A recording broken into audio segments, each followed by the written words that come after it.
Gail Giorgio believes that Elvis is living in Kalamazoo, Michigan. I don't know, he could be living anywhere. Hey, if you see Elvis in the Stillwater area or the Washington County area, call the Elvis hotline. I don't know the number. We'll get it up on the screen for you, though. It's a newspaper article, actually, in Kalamazoo right before August 16th of '77, and it said that Elvis visited Kalamazoo incognito. But he had been seen there, and there's been some jokes, you know, Burger King, shopping malls, etc. And people, I don't know if they actually believed it or, you know, it was just a joke or they thought they saw. But what happened was that I had received a telephone call some years ago from a woman who was a nurse at a hospital in New York City. And she said that Muhammad Ali had been a patient there. And while at the hospital, she said a man who looked identical to Elvis Presley visited Ali. Now, most people do realize that Muhammad Ali and Elvis were very, very close friends. They saw each other. He would visit Ali at his training camps and so forth. But there wasn't too much I could do about the information because it wasn't verifiable. Then, I guess, a couple years ago, I received a telephone call and a letter from a woman from Ohio. And she had a copy of the Cincinnati Post, and she said that when Ali was leaving the hospital, it was a UPI story, leaving the hospital, he left with other men. It was on a Thursday night that they had left. And one of the men was Jesse Jackson. There was another unidentified man with Ali, and a fourth man who was captured. And it looks identical to Elvis Presley. The negative to that picture has disappeared, but the picture did appear in the newspaper, and I managed, of course, to get a copy of it. We sent it to experts who do facial analysis and so forth, where they compare it to other pictures of Elvis, and it matched up. They said, you know, they tried to find flaws, but they couldn't. I mean, you know, they measure nose to lips and the whole thing. And so they verified that it was Elvis Presley. And in November of '89, Ali was shown the picture, and he also verified that it was Elvis Presley. It was actually, the picture was even shown to to Billy Stanley, one of Elvis's stepbrothers, and he verified also that it was Elvis Presley. Now, what's interesting about this, tying this into Kalamazoo, is that Ali lives right outside of Kalamazoo. He lives in Berrien Springs, but he uses the Kalamazoo postmark. It's always stamped on all his envelopes. So therefore, when you put it all together, the sightings begin to make sense. In 1990, Gail Giorgio received an audio tape from Stephen C. Chances, and it was a phone message that Elvis called and left a phone message, a recent phone message. Called a monologue, it really was, and he had been talking over the telephone to somebody, and whoever he was talking to edited themselves out.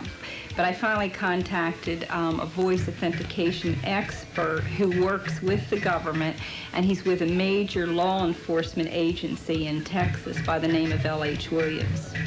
Gail had sent me a copy of a transcript of the tape recording of the unknown person, and this was 4 pages long. In this process, I also requested copies of known tape recordings of Elvis Presley, and I followed the guidelines that were established during the Watergate case for possible authentication of the tape recording. I selected the same words and phrases of the known and the unknown person for comparison purposes. This is the known sample of Elvis Presley stating the word music. This is a sample from the unknown tape recording showing the word music. The formats that were formed fall within the same frequency range through here, which would indicate a match. Basically, the known voice of Elvis Presley compared with the voice on this tape is the same. What was said on the tape became even more meaningful to me. The more I listened to it, the more I became aware of how sensitive Elvis was, how caring a person he was. He said things like this. I started traveling all over the world, and it's been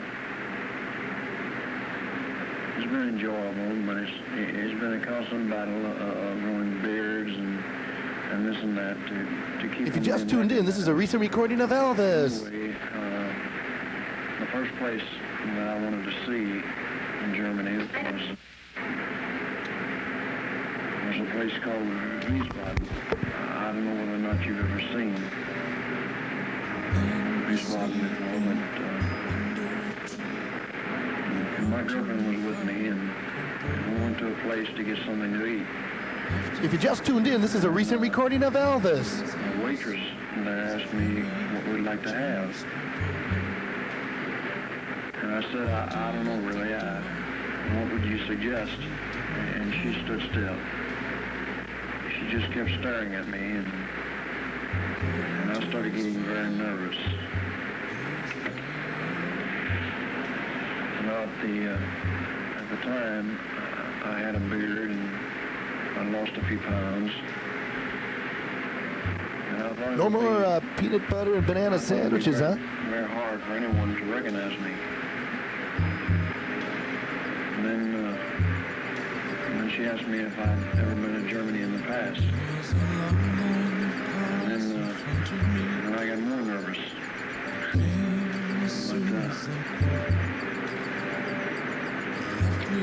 She said, you know, I'll never forget a place.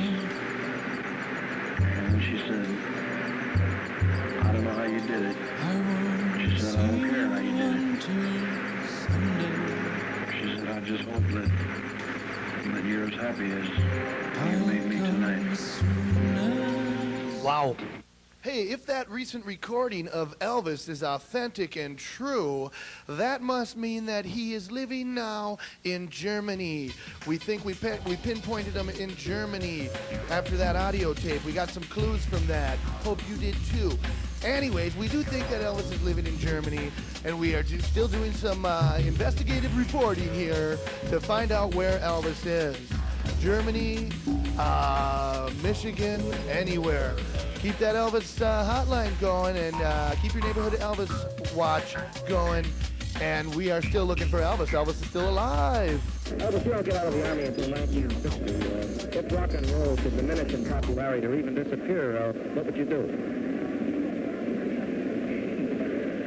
Well, I would probably try acting. I mean, you know, I would try to make good as an actor, although it's a tough field to break into, acting, because you've got so much competition. Elvis broke many a teenager's hearts, but when he joined the service, they wore his dog tags around their neck. They were really psycho about him, man. They went nuts. Elvis Presley, king of everything. Check it out.